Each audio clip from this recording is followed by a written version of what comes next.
নমস্কার বন্ধুরা, মামনি কিচেনে স্বাগত। তো দীপাবলি উপলক্ষে বানিয়েছি রসগোল্লা, সেটাই তোমাদের সাথে শেয়ার করছি। তো আমি কিন্তু কোনো ইউটিউব দেখে বানাইনি। তো আমি 2012-তে প্রথম শিখেছিলাম রসগোল্লা। তো প্রথম তো খুব একটা বানাতে পারতাম না, হয় ফেটে যেত, না হলে টাইট হয়ে যেত। ধীরে ধীরে শিখে গেছি।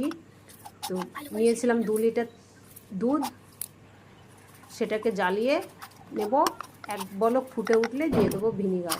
যতটুকু পরিমাণ মতো ভিনিগার দিতে হবে। দেওয়ার পর দুধটা ফেটে গেলে ভালো করে জলে ধুয়ে টাঙিয়ে রাখবো। টাঙিয়ে রেখে এই যে ছানা 3 ঘন্টা মতো ছানাটাকে নামিয়ে নেব, কাপড় থেকে খুলে। তারপরে হাতের সাহায্যে মাখিয়ে নেবো। দুবার মাখানোর পর 2 চামচ মতো ময়দা দিয়েছি। দেওয়ার পর আরও একবার হাতের সাহায্যে ভালো করে মাখিয়ে নেব। মাখিয়ে নেওয়ার পর ছোটো ছোটো মিষ্টির আকার করে নেব। আর দিয়ে দিয়েছি এদিকে কড়াইতে জল। তো দিয়েছি 3 গ্লাস চিনি, 1 কেজি চিনি দিয়েছি।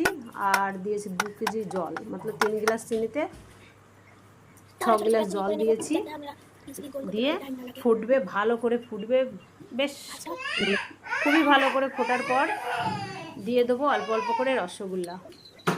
রসগোল্লা একবারে দেবে না, দিলে কিন্তু জলটা কাঁচা হয়ে যাবে আবার, তো ফেটে যেতে পারে। এই যে জল ফোটা বন্ধ হয়ে গেলে কিন্তু মিষ্টিটা ফেটে যাবে, এই জন্য জল ফোটা অবস্থাতেই দিতে হবে।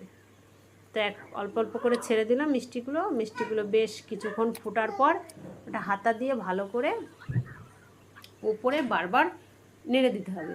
কিন্তু হাতের দিয়ে ভিতরে জলটা নাড়লে হবে না, ওপর দিয়ে জাস্ট আলতো ছোঁয়ায় এলিয়ে দিতে হবে, যাতে উল্টিয়ে পাল্টিয়ে যায়।